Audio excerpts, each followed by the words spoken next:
Hi, everyone. It's Gracie. We're back with the Educator Wellness Revolution podcast. I am very excited to be recording this episode today on educator wellness and early childhood education. I was talking with the guest before about how this is like the dream team of early childhood education. We have Jacqueline Pena she's a pre-K4 teacher at Bancroft Elementary. It's a bilingual elementary school in Mount Pleasant in Washington, D.C. We have Lashada Ham Campbell, who is the owner of the amazing Petite Scholars Network. There are 6 daycares in the Ward 5 in Washington, D.C., where my own son was his first daycare. He went there.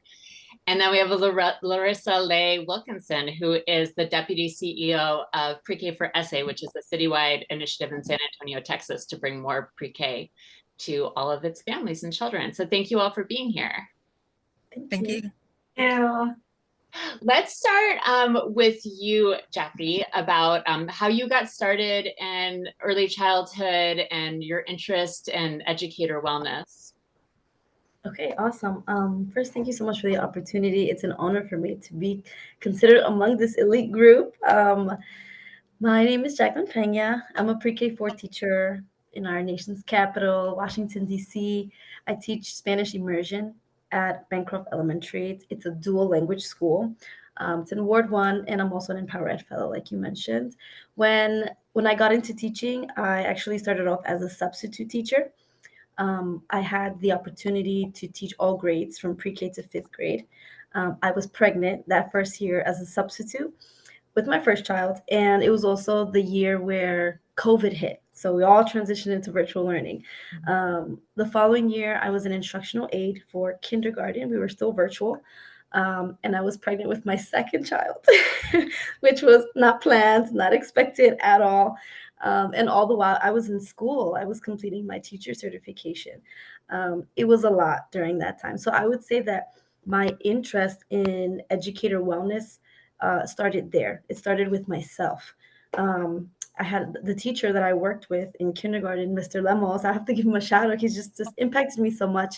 I began to see how he would relate with families and students, and then one day he said to me over Microsoft Teams, he said, "I'm very concerned about you. You look so sleepy." He said, "Please take care of yourself." And I never told him this, but those words, they really moved me because it made me ask myself, what does taking care of myself even look like? The fact that he took the time to express that concern, it made me experience compassion in a new way. And that was the very thing that drew me in to teaching.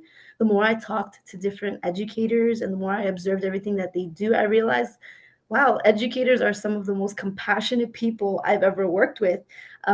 They're so well rounded, the most well rounded individuals I've met. They know everything about everything, Paw Patrol, science, everything, we know everything. I have a business background. Prior to teaching, I worked in human resources and various management roles. And so I've done everything from like talent acquisition to training and development, benefits compensation. And when I entered the education world, I just felt like a fish in water. I saw children in classrooms within schools, like those employees inside of corporations in the world. And they're learning, they're developing in their careers, but this time in their academic career. So the IO psychology behind it all, it intrigued me so much. I went on to pursue my master's in early childhood education, and I'm currently going into my 6th year of teaching. Wow. Oh, I love all of that. Thank you. Lashada, what about you?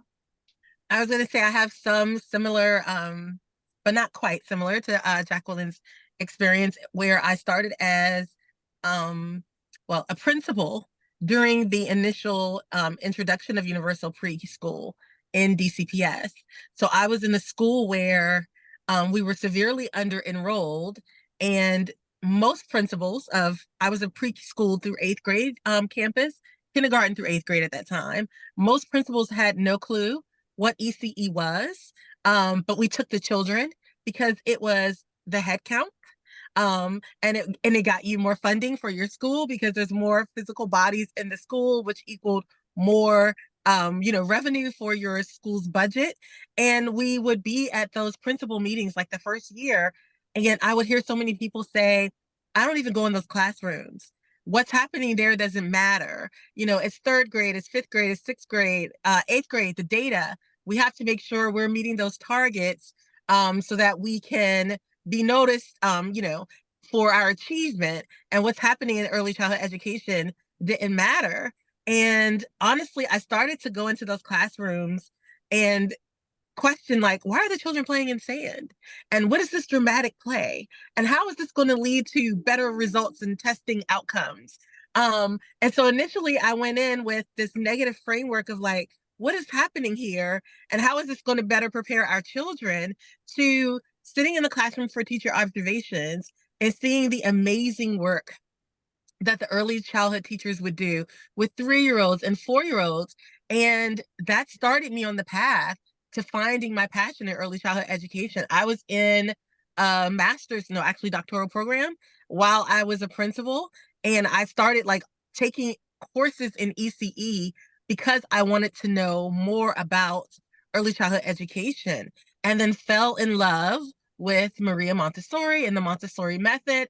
And I went into education because I love children and I wanted to do good work, but to find my passion in a way where it went from being critical of what was being done to being enamored to what the teachers were doing in the classroom. And of course, now I own early childhood programs that are Montessori inspired, also bilingual English and Spanish. Like, it set me on a career path that I didn't even see coming, but it was just this natural progression of, oh wow, what's happening here? I want to learn more about it, and creating a new career path for me, which has changed my life and so many in the community where our programs serve our ECE community and families. But in regards to self-care, I will let you know, like, because I did like Teach for America and New Leaders for New Schools, there was always this conversation about reflecting. Like, reflect on your work, reflect on your day. You have these goals. Did you meet them? And, be gentle with yourself. But there was never any concrete ways to say, how do you take care of yourself? And how do you ensure that you feel healthy physically, mentally, spiritually? Because we're in these spaces with these young people and our energy is impacting their energy. And we just started to have those conversations about, okay, how are you feeling today?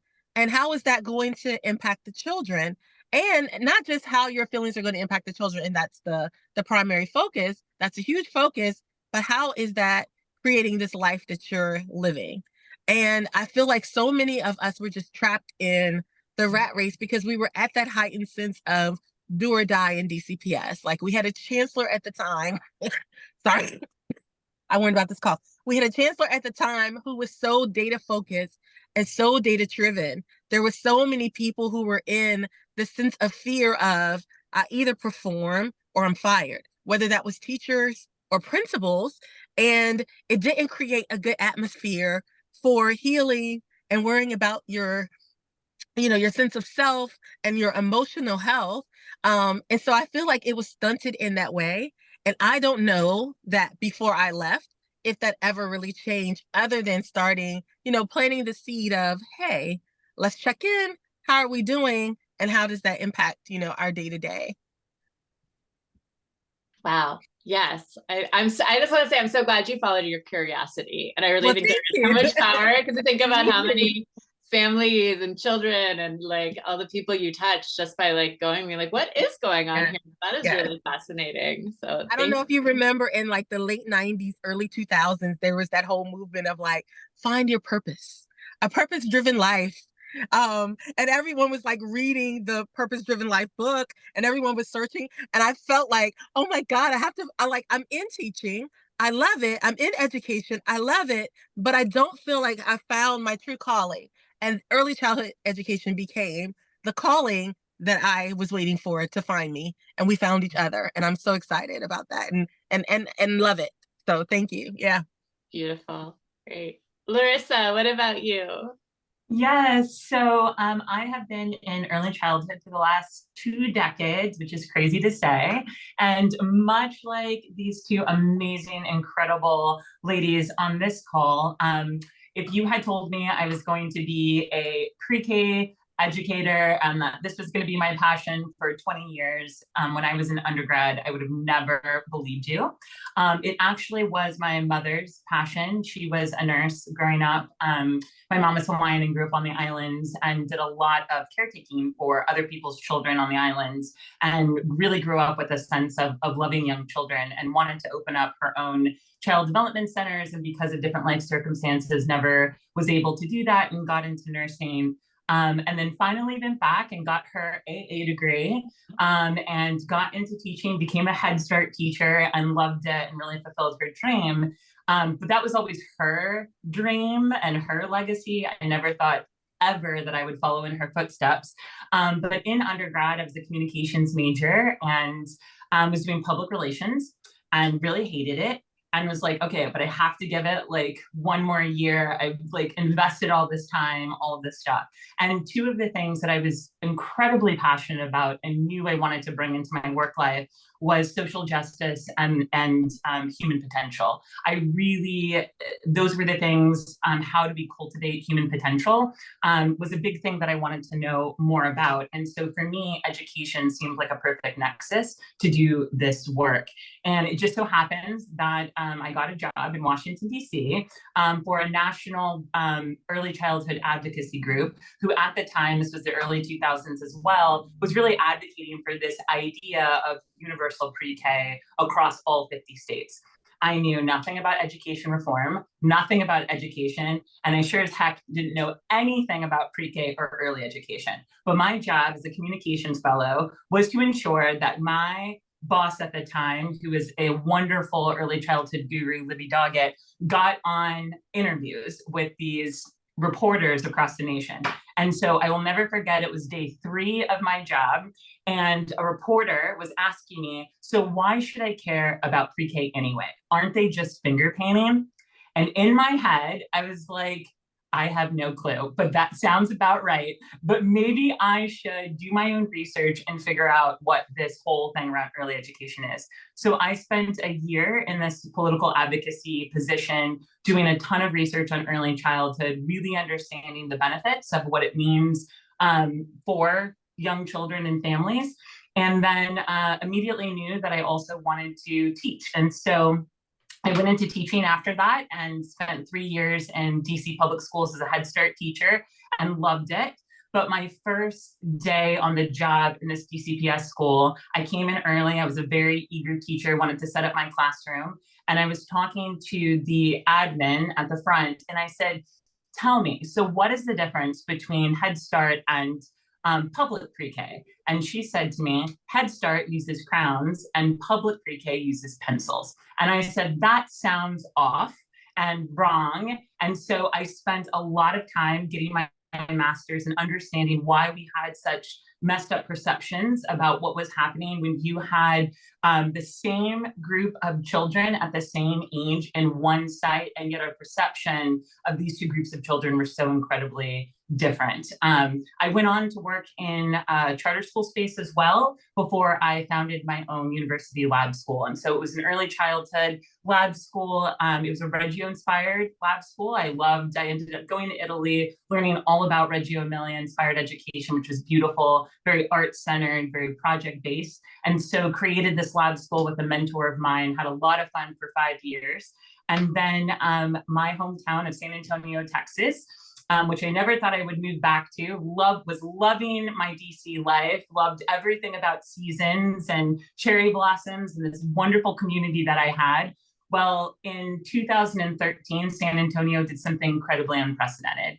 The mayor at the time was Julian Castro, put up this initiative. They spent a year studying where they should invest their money and rightfully decided that the best place that the city could invest their money to really focus on the workforce trajectory of the city was in early childhood education.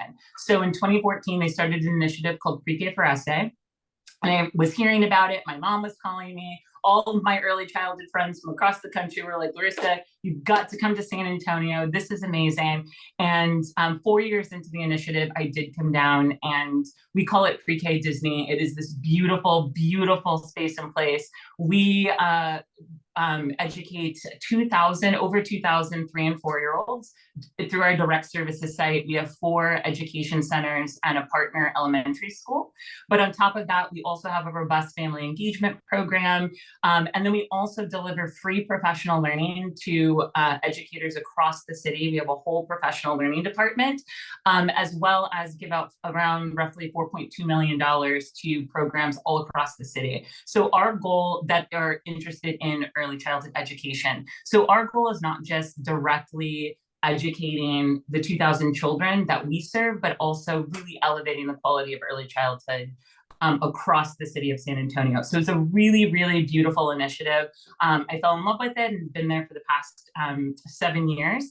But really how I got into educator wellness was that as an educator myself for over 10 years, as some of these ladies talked about, the emotional labor that goes into teaching in the classroom every single day and working with young children is a lot. When I became a child development center director of my own center, as many child development center directors, as I'm sure Lashada can attest, we wear so many different hats. So I was not only the director, I was also a full-time master teacher in one of the classrooms. I was there from 6 a.m. to 7 p.m., cutting apples, teaching children, working with my staff, doing all sorts of family engagement. It was a lot. And it was at that time that I really started to experience a ton of burnout and was, so grateful to go to this wonderful yoga class every Friday where this amazing yoga teacher, Gracie, would teach this yin yoga class. And it was really beautiful. And I started this journey because you started your self-care communities. And it was just a really beautiful space and place where I really learned what real self-care looks like.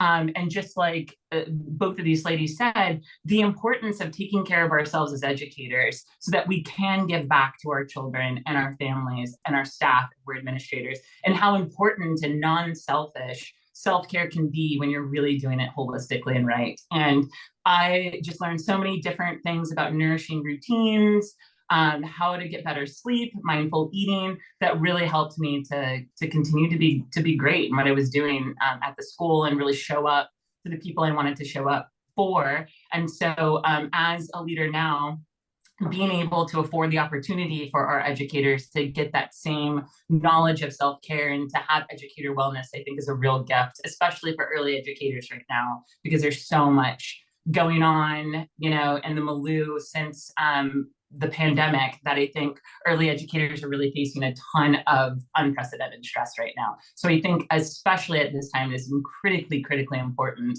that we talk about educator wellness, most especially for early educators. Love that. Yeah. Your stories are all so powerful. I love hearing of the journeys that brought you where you are. And I want to dig more into that about well, how does educator wellness look different for early childhood as it does? We all know every teacher needs educator wellness.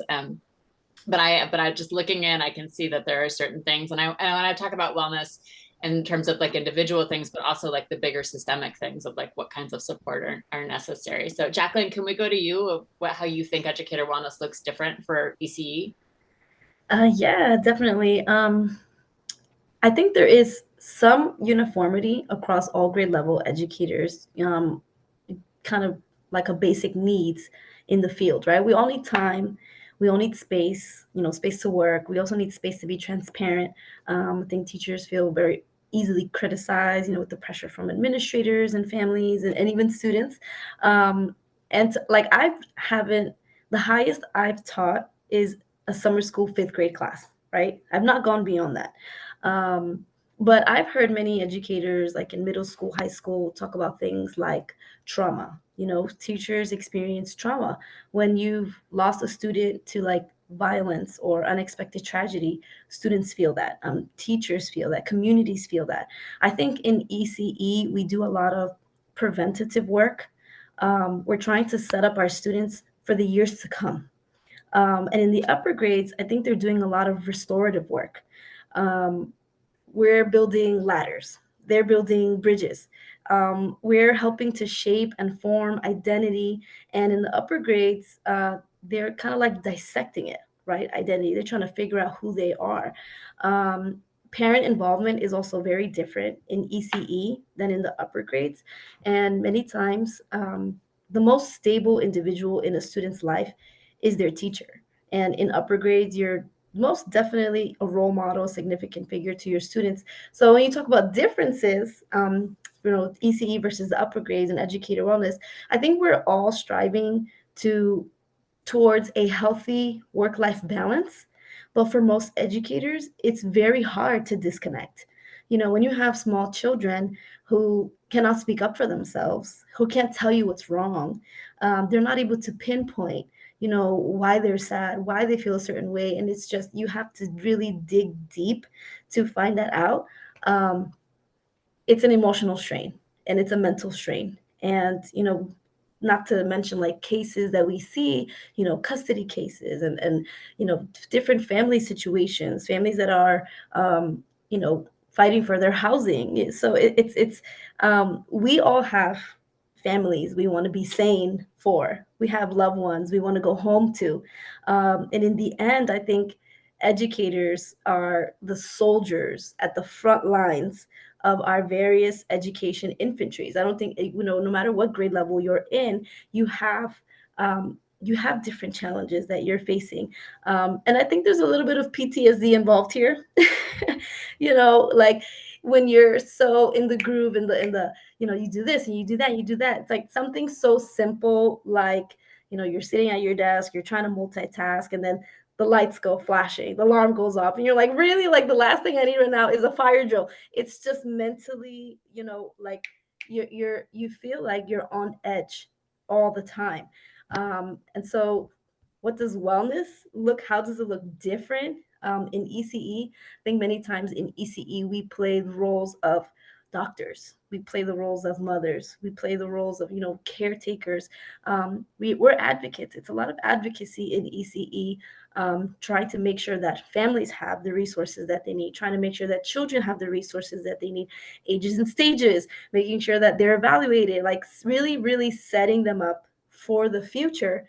But they can't, like, they can't even voice what their needs really are. So it's a lot of family engagement. It's, getting to know their background, understanding the inner city struggles, because it's different from children who live in more rural areas.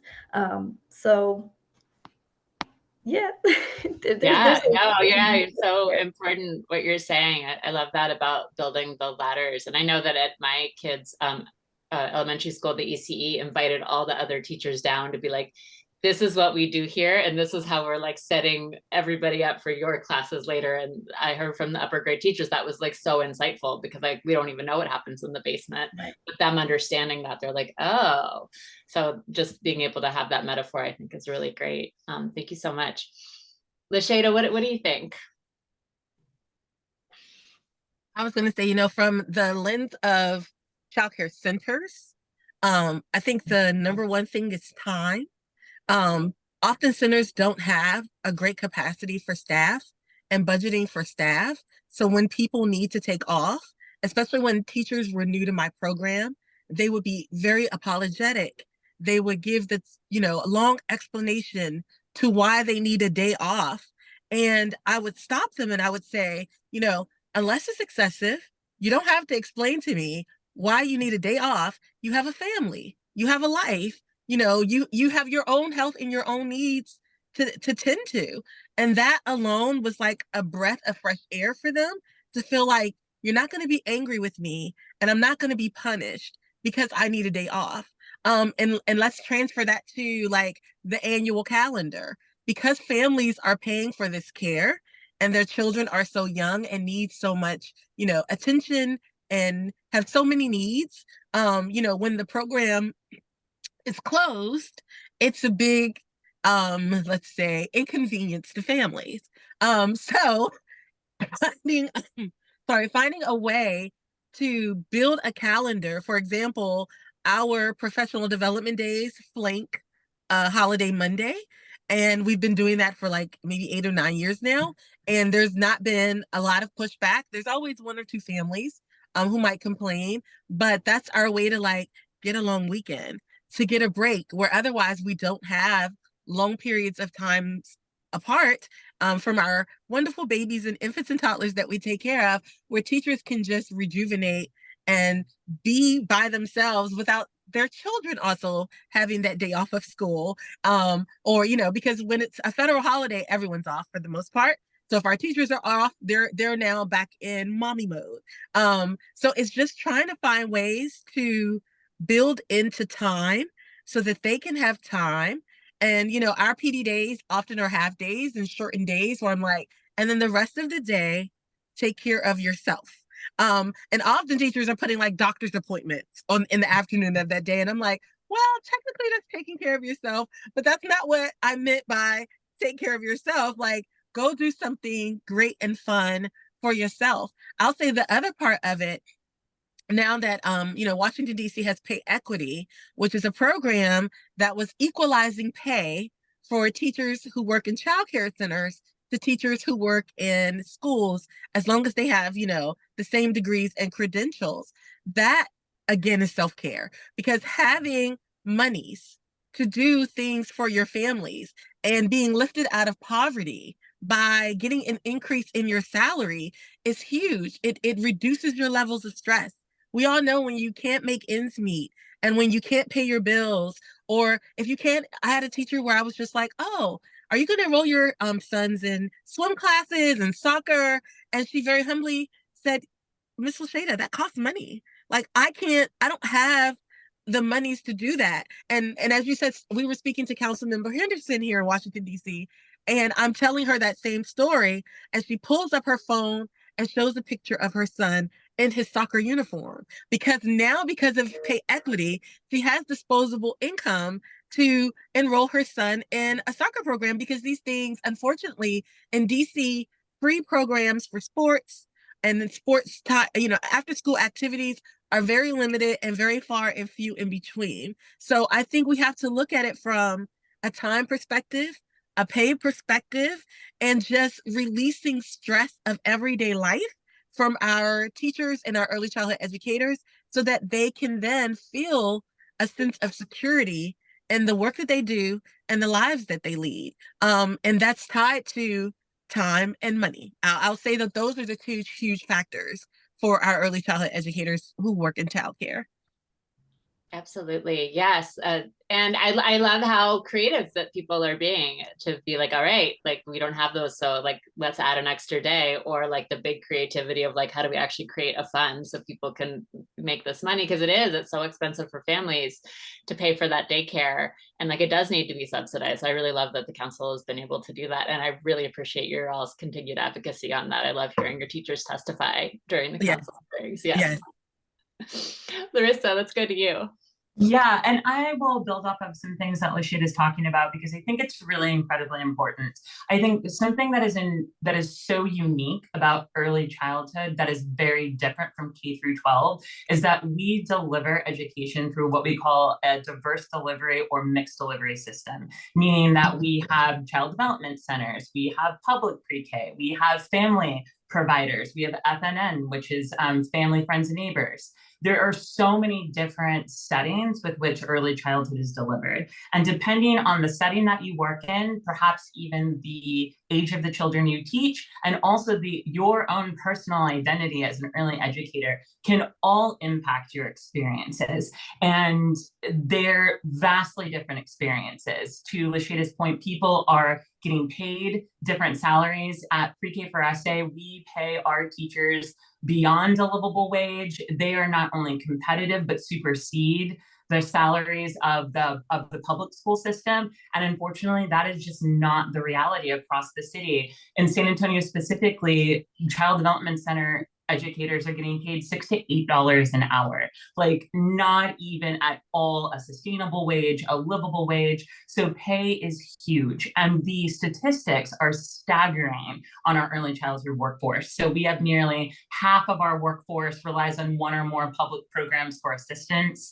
3/4 of them are worried about paying their bills. Half are worried about being able to afford food. And so just as we were talking about all of this toxic stress, depression, and chronic health issues that our educators are feeling become a huge barrier in the way that they can show up at work for their children and families. And so this is massive. DC has done incredible things, like the pay equity fund, to be able to level out this playing field. I would say it's not only wages, but benefits. Many of our early childhood educators do not have benefits. And then there's also incredible racial wage differences as well that are happening. So we have got to do better. The United States is not the best at really supporting pro-family, pro-child policies. And so it really takes all of us really advocating in our communities, in our cities, and our states to really ensure that we have the structure in place to really be able to afford early educators, this ability to not only take care of themselves, but to be able to take care of the children in their stead and to show up and do this work. One thing about early educators is we are passionate. We are passionate about our children. We are passionate about our families, and we will do whatever it takes. But high quality early childcare should not be on the backs of our educator workforce, and it should also not be on the backs of families to pay for that. So I really echo a lot of what Lashida was saying. One thing I will also add that I think has been in terms of educator wellness for our professionals is thinking about how we do professional learning differently. I think all educators we always do a lot of professional learning that's really focused on academics, it's focused on literacy, it's focused on math, it's focused on social emotional learning. And a really big buzzword right now in early childhood is executive function. And so how are we really developing executive function of our children? But what it always also comes back to is how are we also developing the executive function and social emotional wellness of our educators? And so a lot of the professional learning that we do at PreK for SA is also focused on we call it mindful professional learning. So we do a lot around meditation. We brought yourself in, Gracie, to do a whole bunch of stuff around educator wellness and to teach about mindful and nourishing habits and routines, but really ensuring that professional learning spaces are a place of mindfulness for teachers, for them to really be able to get some of the skill sets that they need to work on their own executive function, self-regulation, emotional self-regulation, skills that they're definitively going to use in the classroom with their kids, but also are going to be very beneficial just to them in their own lives. And so we've really thought about professional learning a little bit differently and really focused on this idea of mindful professional learning. And so how are we just creating spaces for educators to focus on their breath and breathing, do meditation, talk about the things that are really going to be nourishing for them, both inside and outside of the classroom, and really have time and space for them to work on those skills in the workplace. Definitely. Yeah, it's so good. Oh, we're almost at time here, and let's just do a quick lightning round here, and just to really think about what you hope for the future of ECE when you think forward 10 years. And I like this conversation because I think we're looking back to be like, people didn't even know, or some people knew and they were probably shouting really loudly and like people did not get on board. And it feels like things have changed. And the more that you all do the work that you do and show people like how powerful this is, the more things are going to change. So what's your hope for like the next 10 years of where we could go? And anyway, I'll let anyone pop in who is ready. I'll start. I feel that there is COVID, of course, the pandemic brought on a lot of the immediate understanding of the necessity of early childhood education, and of schools in general, because without it, everyone was literally losing their minds, and not understanding how they can best serve their children and, keep everything running as we do in early childhood programs and schools. And it's funny, there were parents who were just like, I just want to know what I can do to sit my toddler down and give them things to do so that they don't bother me, in essence. And it's like, that's not what we do. We are sitting with them. We are working with them. We are engaging with them. And that's their expectation of what you're going to do with them at home. And I feel like the pandemic heightened the sense of understanding the need and the importance of ECE. But as we've moved away from the pandemic, we've gotten complacent again, where we don't necessarily, like, all of the funding and the programs and the emergency actions have started to fade away. And I feel like we're right back at square one or even -1. And I think it's because it's mostly women who work in ECE, and Black and brown women who work in early childhood education, childcare specific programs. And there is a sense of the work that you do. It's not, I wouldn't even say it's not important. It's that it's just not even valued. When I would say I was a principal, people ears would perk up and they wanted to know more about my experiences. When I say like, oh, childcare, people look at the ground. And I realized like, oh, there is this universal perception that what I do now is less than what I did before. And I feel like in ECE, we're always feeling as if we are less than what happens in a traditional pre-K-8 school. And it would be nice to be in a space where there is a level of respect and reverence for the work that we do. But I just know as educators in general that that's lacking in our culture and in our American school system. So it's not even just ECE specific, but it lands more firmly on our heads and on our backs. The lack of respect and the lack of reverence for what we do.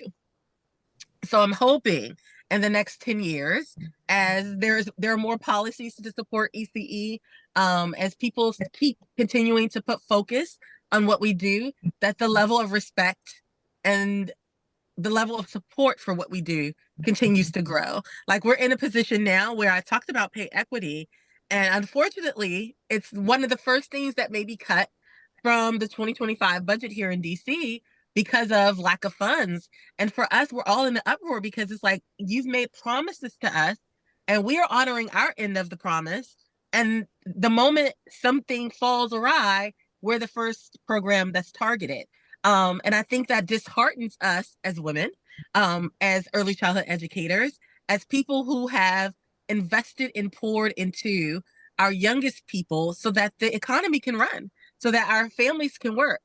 Without us, as you've already learned, there is no workforce if there is no ECE. So what we do is equally as important as what everyone else does. And I would like to see that respect placed on what we do. Wow. Everything you just said, Lashada, is so powerful, so important. And let's keep fighting. I really feel that like people need to be paid for the work that is just so valuable. So thank you. I would echo what Lashada said and add that we need an ECE movement.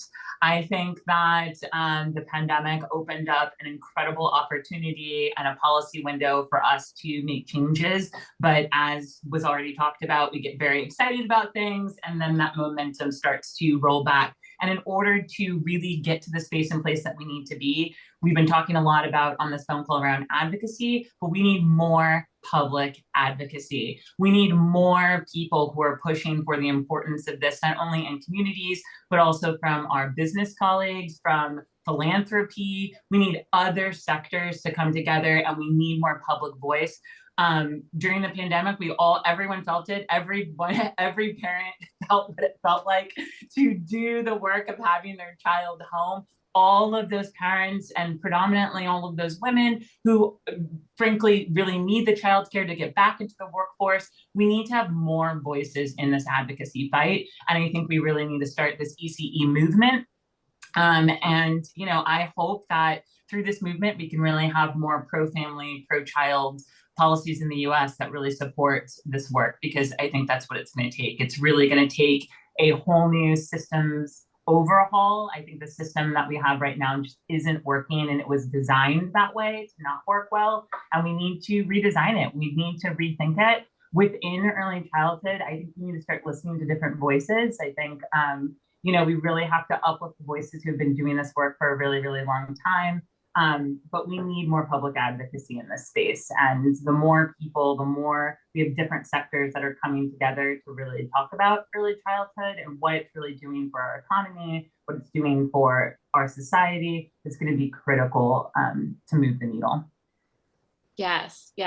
And I just think what you all have done in San Antonio is so powerful too, to just be like not what's the best investment we can make in education, but what's the best investment we can make in our whole city is early childhood. And I really think that if we could give ourselves to this, and to invest and to support the people who do this work, to support the families who need this, to support the children themselves, it would humanize our society in a way that we really, really need to be humanized. And it is because we just don't value this caretaking work. And we so have like historically not valued it, that like, but we need to change what we value, because we can see on so many levels it's not working. And yet so many people still have their head in the sand. So I'll join your movement. Let's do it. You know, and I'll also say one more thing around that is that I think we have given up on the feds a long time ago, that the federal government is not going to come in and save us. We've really focused on states to take universal pre-K on and early education. But I think where the real innovation is going to happen is in cities and communities, because I think cities and communities are really well positioned to care about their communities. I think they have lots of innovative ideas. So I think if we start looking more to cities and communities and all the great things that they're doing to bring increased funding, to do innovative programming, to bring really wonderful curriculum in, I think we'll get a lot of ideas on where we need to go in the future of early childhood. Awesome. I'm really grateful to hear from Lashada, from Larissa. I've not been in education for a decade, but it feels like the last half a decade, there has been so many changes so quickly. You guys mentioned all of them. You hit them right on the nail. And, you know, when we talk about wellness for ourselves, I can, you know, share some of the things. We had a recent Empower Ed program where we had a conference, our first, you know, group that we've launched of parents who teach. And we were asking, like, you know, what would you want, you know, as a parent who's a teacher, what are some things that you feel would, you know, make you enjoy your job more? And somebody said, you see how the police department, fire department, they get like military discount benefits. They're like, we want military discount benefits. I want to take my kids to Disney World. I want to take my kids here. I want, you know, to get free things. You know, they mentioned like district recognized incentives and rewards for, you know, exceptionalism and the work that is being done. And one of my hopes for the decade, I'm very blessed to be at the school where I am. I have so many good things to say about our administration, about our instructional coaches. Truly, they are well trained, well qualified individuals that are passionate about the work that they do and compassionate about the educators that they're leading. And I don't know how it may be in other schools, but just from hearing from some of my Empower Ed fellows, I think we need more trained, qualified leaders who know what's going on inside of our ECE classrooms. You know, our principal, she has launched this wonderful initiative she's partnering with our instructional coach and doing learning walks where they just come into our classroom. You know, it's not impact. It's not, you know, somebody coming to observe us. It's not like, okay, we need to, you know, do this and do that for the district because they're asking us and somebody's coming from there. No, it's simply, we want to see all the great work that you're doing. We want to see your classrooms. We want to get to know the children, knowing them by name. You know, that's one of my hopes for, you know, the next decade, and to see more involvement as far as, you know, decision making, everything you guys said as far as advocacy, community work, you know, and the statistics of parents who teach, you know, teachers who have small children. You're constantly like, you're with children all day. You go home to your children. It's like you're working 24/7. The only time it's like when they're asleep, and still you're up. You're trying to make lunch. You're trying to make this. You're trying to make that. They make up 48% of of public school teachers, and that's just public school. 75% being women. So everything you guys said, you know, yes, we need more of that. We need more tools. We need rewards. We need to be treated. We want to go to the spa. We want all those great benefits.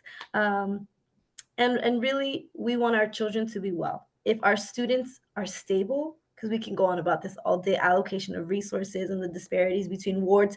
I mean, if our children are stable, we are stable. We don't, if you have 40 kids fighting over one device, and in another school you have an oversupply of technology devices, your wellness is looking different in those two areas. So there's so much to encompass there, and I'm so grateful to have been part of this and these wonderful individuals with here today.